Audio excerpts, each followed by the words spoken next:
Hello, I'm Marla.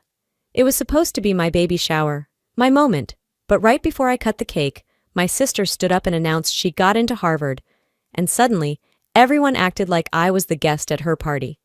They pushed aside the baby decorations I'd made by hand, called my cake the backup dessert, and asked me to move my own gifts off the table so they could make room for champagne. But that wasn't even the worst part. What if I told you it didn't end there? What if the people closest to you used your silence to write you out of your own story? Would you still call it family? They say your baby shower should feel like soft pastels and polite laughter. I believed that too, at least until 3:12 p.m., when my sister walked in holding an envelope like it was dipped in gold. The house still smelled like vanilla frosting and lemon floor cleaner. I'd been on my feet all morning, hanging garlands, adjusting folding chairs, cueing a playlist full of lullabies I imagined my daughter might fall asleep to. I even steamed the curtains last night because Jocelyn once said my living room felt dingy. I didn't want to give her anything else to mock. For the first hour, it felt almost normal. My cousin brought a stuffed fox. My aunt hugged me and said I had a glow. I smiled so hard my cheeks hurt. Then my mom tapped her wine glass. "We have something exciting to share," she announced, eyes locked on Jocelyn like she was cueing a magician's act. Jocelyn stepped forward, holding a single sheet of paper. "I got in," she said. "Harvard Law." There was a pause, half a beat, before someone shrieked and others started clapping like trained seals. I was still standing behind the cake table with a knife in my hand. No one even looked at me. My dad clapped Jocelyn on the back, saying, "That's my girl." My mom hugged her so tightly I wondered if she remembered I was pregnant.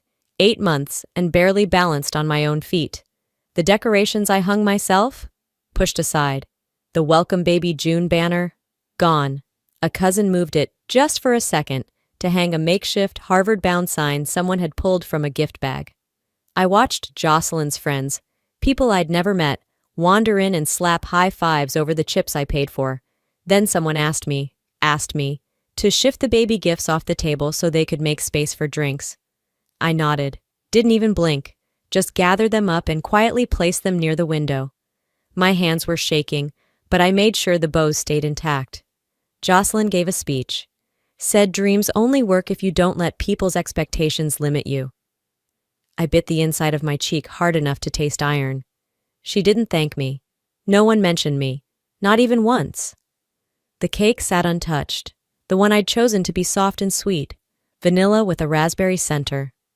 Jocelyn's friend pointed at it and joked, "Guess that's for the backup party." I walked into the kitchen. The counter was sticky.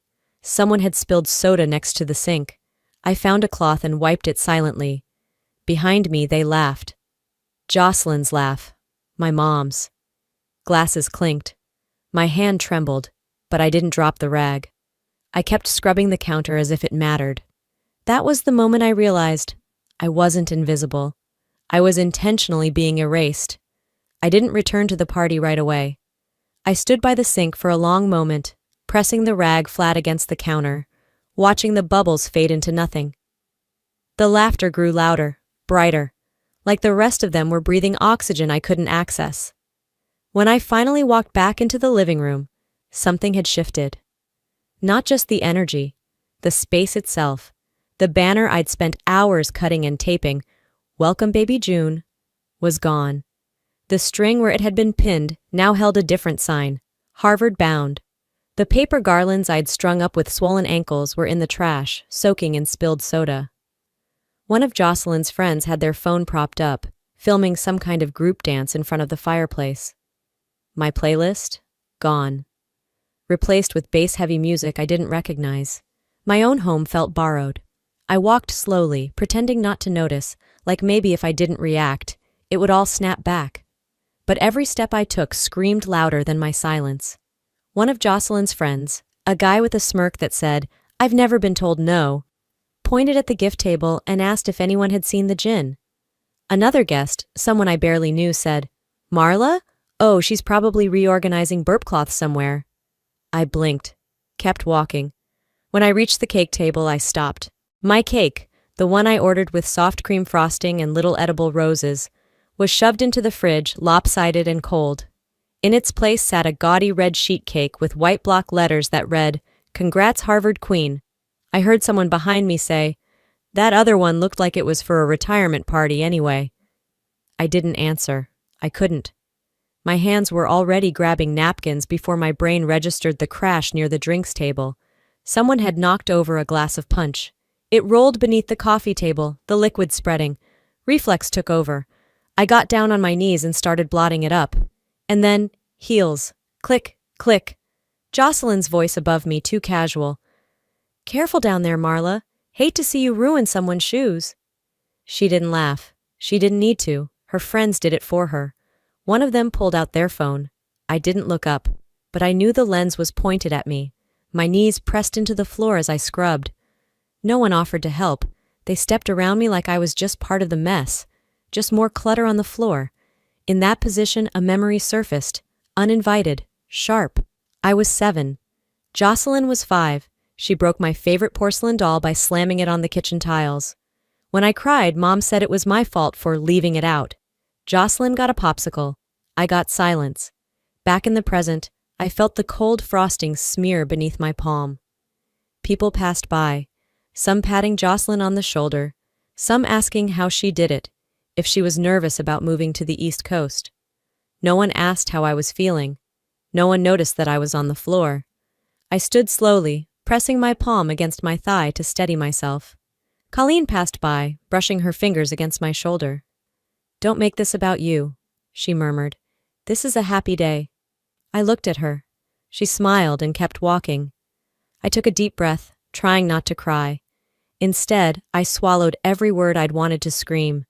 If this was what happiness looked like to them, then maybe mourning didn't have to mean tears. Maybe it meant silence. Maybe it meant disappearing just long enough for them to realize I was never the problem. I waited until the last guest left. The front door clicked shut just before 8, and for the first time in hours, the house exhaled. I stood in the hallway, staring at the trail of crumbs across the hardwood and the red cup abandoned on the stairs. The air was stale, too sweet from melted frosting, and too loud with the echo of a party I was never invited to, even in my own home. I walked into the living room, cups everywhere. A plate of half-eaten sliders balanced on top of my baby book display. Someone had kicked one of the centerpieces under the couch. The Harvard-bound banner still hung over the fireplace. The only thing that remained of my decorations was a strip of tape curled sadly near the window. My speaker sat mute on the shelf. I pressed play. My lullaby playlist resumed, barely a whisper beneath the weight of what had happened. I turned it off. There was a brochure on the couch. Harvard Law Welcome Weekend Packet. My name was listed on the confirmation email peeking out from underneath it. I didn't remember RSVPing. I didn't need to. My father had used my secondary business card, the one I kept for office supply orders and printer ink. The charge was right there in my transaction list. Airfare, hotel, rideshare credits. He hadn't asked. He hadn't even mentioned it. I picked up the paper, stared at the bolded line. Family support is the first step to academic success. My jaw clenched. I was still holding it when Mom walked in, holding a half-eaten cookie. "Marla, hey," she said casually, as if we were chatting over coffee. "Jocelyn's gonna need help with her deposits. Could you cover a few fees up front? Just until her grant kicks in." She didn't pause. She didn't ask how I was. She didn't thank me for hosting or acknowledge anything about what happened hours ago. "You're doing well, right?" she added. "The shop's stable?" I looked at her for a long second.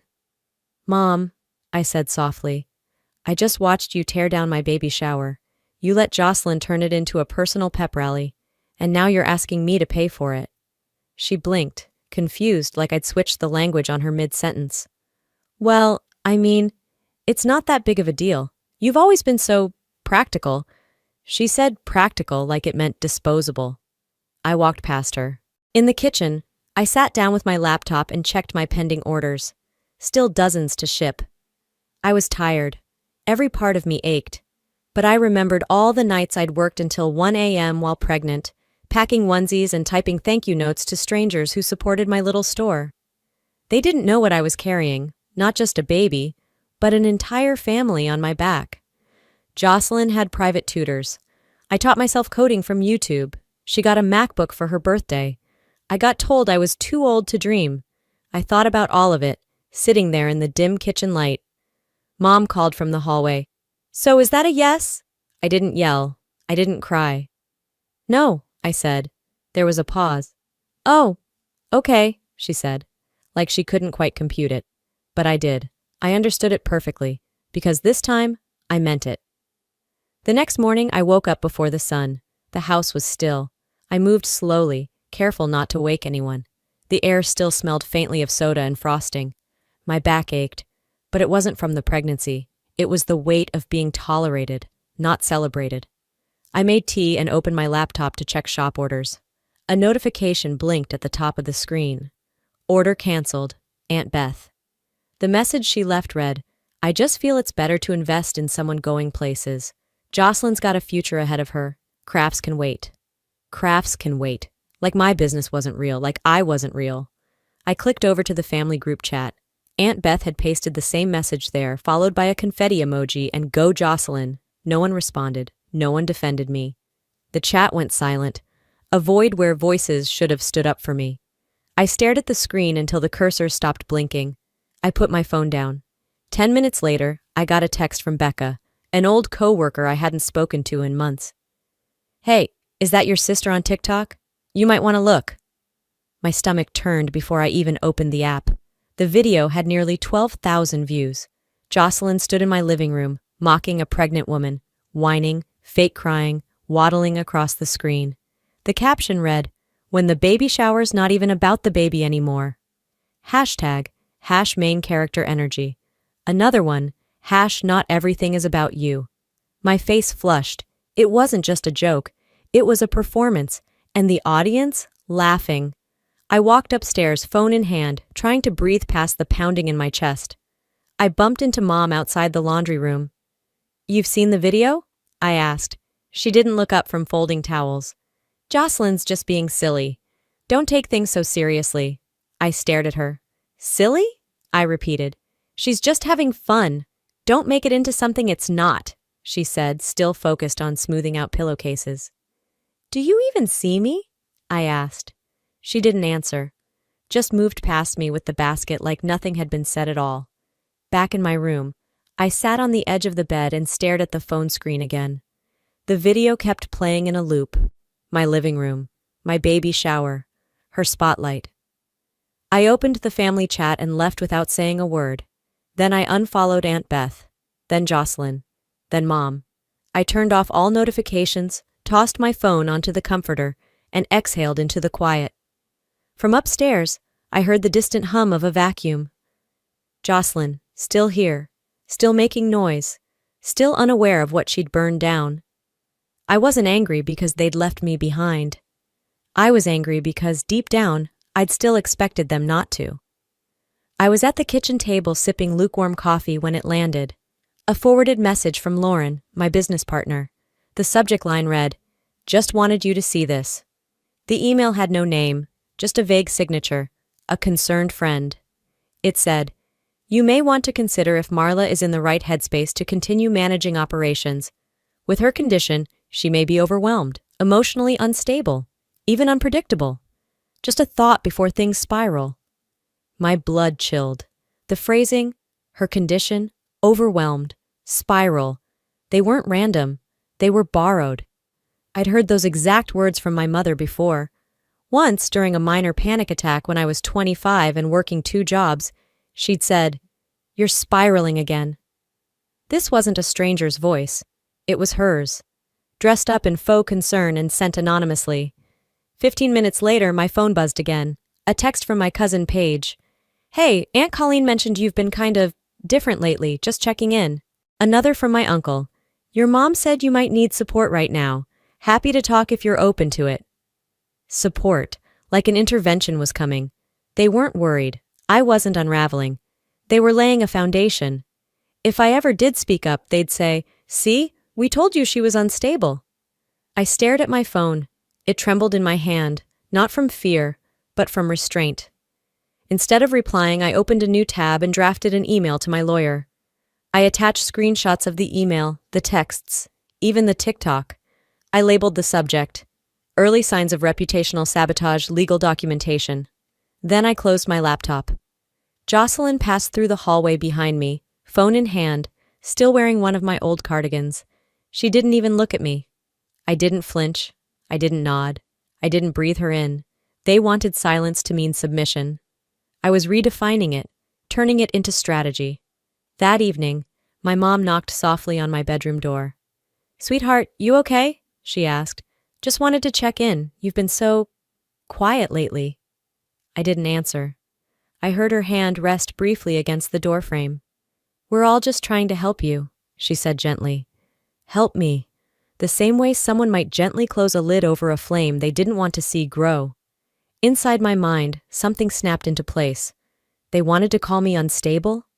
I'd show them what stability looks like when it decides it's done playing nice. The next morning? But something was off. My store's 5-star average had plummeted overnight. The reviews were brutal. Owner is rude and clearly unstable. She shouldn't be running a business while pregnant. I scanned through them, heart pounding. They all sounded oddly similar, too personal, too specific. I checked IP logs on my admin dashboard, something I rarely did. 3 of the negative reviews traced back to our home's Wi-Fi. One from Jocelyn's phone, another from her laptop. The third? A burner Gmail, posted the same minute she was streaming a cooking video downstairs. This wasn't random trolling. This was sabotage. I barely had time to process when my stomach cramped lightly. Again. It had been happening for days now, but I chalked it up to stress. I reached for my prenatal vitamins on the counter and froze.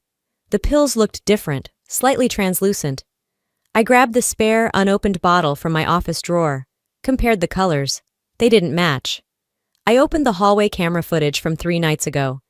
There she was, Jocelyn, reaching into the kitchen cabinet at midnight, holding both bottles. My breath left me like a punch to the chest. I walked to the living room. She was sprawled on the couch, feet up, flipping channels like nothing was wrong. I held the vitamin bottle in one hand and the open laptop in the other. "You think I wouldn't notice?" I said, voice calm. She didn't even turn around. "You're overreacting." "Really?" I took one step closer.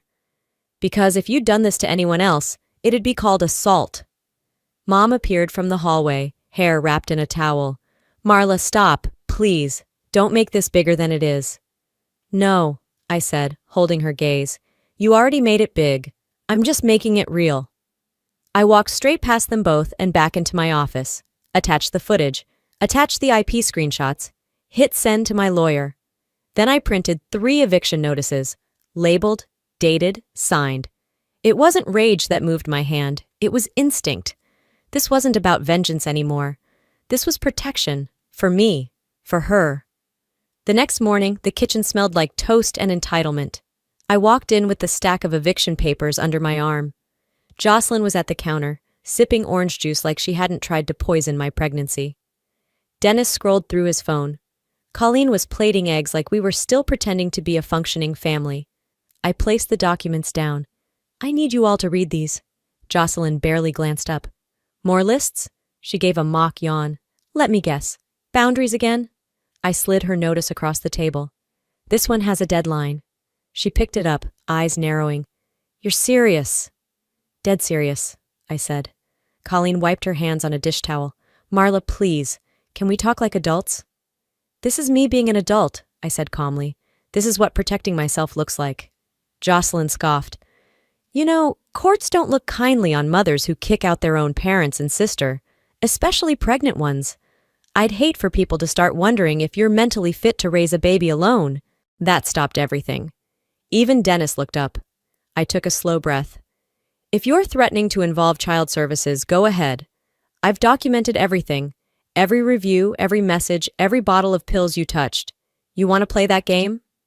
I leaned closer. "I promise you, I play cleaner, but I play harder." Colleen tried stepping between us. "Don't do this. You're making this house a battlefield." I stared straight into her eyes. "No, you did. When you pick sides instead of protecting me." She opened her mouth, then closed it. Jocelyn pushed her chair back hard. "You're pathetic," she spat. "All this drama just because I got into Harvard and you're bitter about it." I let that hang in the air. Then I said, "You lit the match the day you turned my baby shower into your party. This is just the fire finally catching up." I left the room before they could answer, walked upstairs, shut the door. Outside, the shouting started. Jocelyn's voice sharp, Colleen begging for calm, Dennis trying to mediate like always. But inside it was quiet. I sat down, opened a folder, and labeled it Protective Filing, Custody and Residency. This wasn't panic. This was preparation. A week passed in a blur of notarized forms, attorney calls, and quiet meals alone. My body felt heavier with each passing day, not just from the baby, but from years of silence finally gaining mass. The morning of the hearing, I dressed in flats and a loose navy dress. Practical, unassuming. Let the evidence do the yelling. At the courthouse, no one held the door for me. Jocelyn sauntered in behind me, eyeliner sharp, lips curled like she was headed to a photo shoot. Colleen wore a soft cardigan and tear-ready eyes. Dennis didn't say a word. We sat across from each other like strangers, me with a folder of receipts, footage, messages, them with expressions polished for pity. When the judge asked for clarity, I stood. This is about safety. Emotional, physical, financial. For me, for my child. Jocelyn rolled her eyes. She's hormonal. This is retaliatory. The judge reviewed the documents for what felt like hours, though the clock only ticked twice. Finally, his voice cut through. 30 days to vacate. No appeals, no exceptions. Outside, the sky was clear. Jocelyn muttered something about appealing if she felt like it. Colleen cried. Dennis just walked ahead, keys jangling. Back home, I passed by their rooms. Boxes stacked in the hallway. Jocelyn's closet gaped open, her heels tossed carelessly into a suitcase. I heard a sniff behind a closed door, but didn't pause. In the kitchen, Colleen clutched a mug. Are you really going to go through with this? I looked at her and said, I've gone through with worse. She nodded once, eyes wet, and left without finishing her tea. Dennis packed in silence. No eye contact. Maybe guilt. Maybe just fatigue. When they were gone, Jocelyn slammed the car door and shouted before pulling away, You just ruined this family! I didn't even turn, just replied, No, I stopped pretending it existed. The house echoed differently now. No clicking heels, no unsolicited comments about my weight, just stillness. I walked room to room, touching the door frames, the light switches, like rediscovering a home that had never truly been mine until now. They left chaos behind. But this time, it wasn't mine to clean. 4 years. That's how long it's been since the door closed behind them for the last time. Since the echo of Jocelyn's accusation faded into the driveway, replaced by the hum of my own breathing. Now it's just me and her, my daughter. Every morning we pack her little purple backpack and clip her braids with glittery barrettes. She likes clouds, says she wants to be a weather girl who paints the sky. This morning, she ran to me with a crayon in each hand, eyes wide with joy. Mama, today I'm going to show the class how to draw thunder, I smiled. Make it loud then, baby. Sometimes I watch her and think, she got to start where I never did, not needing to prove her worth to the room. The house is quieter now, but full. Books in every corner, plants in the windows, a tea kettle that whistles too loudly but always means peace is brewing. The shop? Thriving. 2 employees, a waiting list through spring. And me? I sleep at night. At a cousin's wedding last summer, someone leaned in and whispered, You heard Jocelyn dropped out? I nodded politely. Colleen and Dennis moved in with Uncle James for a while. Didn't end well. I didn't ask for more. I didn't need the details. Closure doesn't always come wrapped in karma. Sometimes it just arrives when you stop caring. I wasn't glad. I wasn't bitter. I was done. As we pulled up to preschool, my daughter kicked her feet against the seat. Love you, Mama, she said, swinging her lunchbox over her shoulder. Love you bigger, I whispered, walking her up the steps. She turned back once before going inside and grinned. That smile, undented, undiluted, reminded me why I did it all. Not to win, but to rebuild. Back in the car, the morning light stretched across the windshield like a new page. I placed my hand on the steering wheel, then on my belly. A quieter life, a real one. We weren't broken. We just needed space to grow something better. There's something you learn when you stop fighting for a seat at a table that was never built for you. You learn how to build your own. If you've ever felt overshadowed in your own story, I want you to know. It's not weakness to walk away. It's wisdom. Sometimes healing isn't loud. Sometimes it's quiet, like locking the door behind you for the last time or showing up for yourself when no one else does. I spent too many years waiting for validation that was never coming. Now, I write my own ending, and so can you. So let me ask you this. Have you ever had to let go of the people closest to you, just to finally find peace? Or maybe you're still holding on, hoping they'll change. Let's talk about it. Tell me below. Did this story strike something in you? If it did, drop a 1 in the comments, or tell me what city you're watching from. If it didn't, that's okay too. Tell me why and where you're tuning in. I read every message. And hey, if this story reached your heart or reminded you of your strength, do me a favor. Hit that subscribe button so you don't miss the next story we share here. We've got more real voices, more healing, and more truth coming your way. Because sometimes, all it takes is one story to help you write your own.